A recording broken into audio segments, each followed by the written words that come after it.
It's not just in maintenance settings. In fact, Lean Six Sigma TPM initiatives, reliability initiatives fail for several reasons.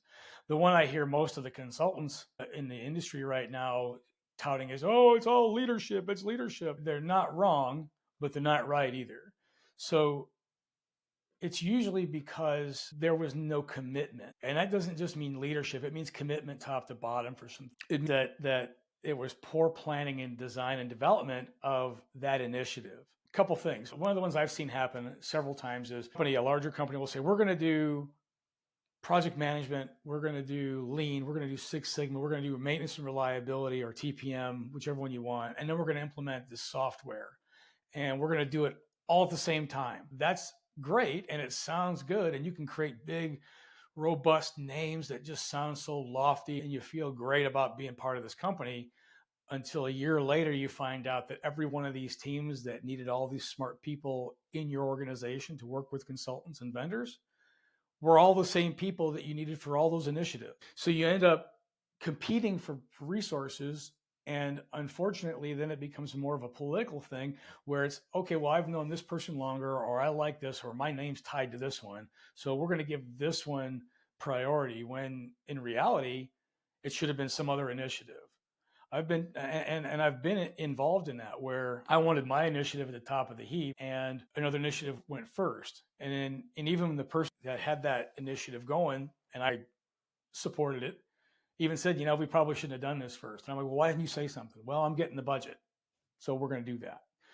That's a good reason for it. Another reason for it is that, upper leadership said yes to the money, but then they were kind of arm's reach as to whether or not it was successful because they wanted to be able to have that parachute, if you will, right? Or the scapegoat, somebody to kind of point the finger at. The next reason they fail is because during implementation, they didn't spend the time at the bottom end of this pyramid with all the people that were going to end up having to live with this, own it, and turn it into their daily life.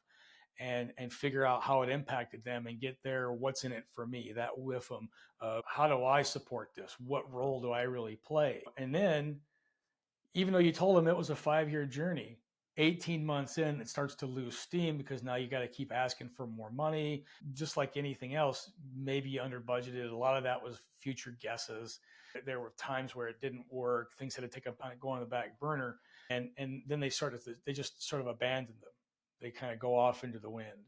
And when they do that, the people in the plants, the people on the shop floor or in the offices that were all about this get disenfranchised because I put all this time and effort into this. I believed it. I worked extra hours. I did all these things. And now we're just abandoning that, and in my experience, people can go through that a couple of times and then they get jaded. They start to get cynical. So even when a senior leader kind of leaves and a new one comes in and they want to revive some of this stuff, it's sad, but you go out to these plants and go, oh, here we go again. What makes it worse is I know every initiative has its terminology, right? They have RCM and there's TPM and then they have Gemba and Jinbutsu and they have, all these different terminologies, all these different things, and they all mean something and they're all meaningful. But once you've heard them and you got burned on them, the next time somebody comes in and a consultant's trying to sound smart, sell you terminology, they're going to hear that go, oh, we've done that before. It doesn't work here. And the reality is that all those things mean is do these things for your job, do these things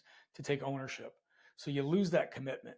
So in my opinion, yeah, it's leadership, but it's commitment, and not just commitment of leadership, but a commitment to everybody. The senior leaders don't have time, honestly, when they're running an entire business to focus on your initiative all the time. So it's your job, whoever that project owner is or that sponsor is, to keep them informed as to what's going on, to keep them engaged and to ask for things from them that they should be doing that shows commitment and keeps engagement. Because if they lose interest, they're off to another shiny object. And it's not because they don't care. It's because their life is fragmented in 5-minute segments. It just is. So you can't blame leadership for being good leaders and trying to focus and make everybody happy if you're not still making sure everything bubbles up to the surface.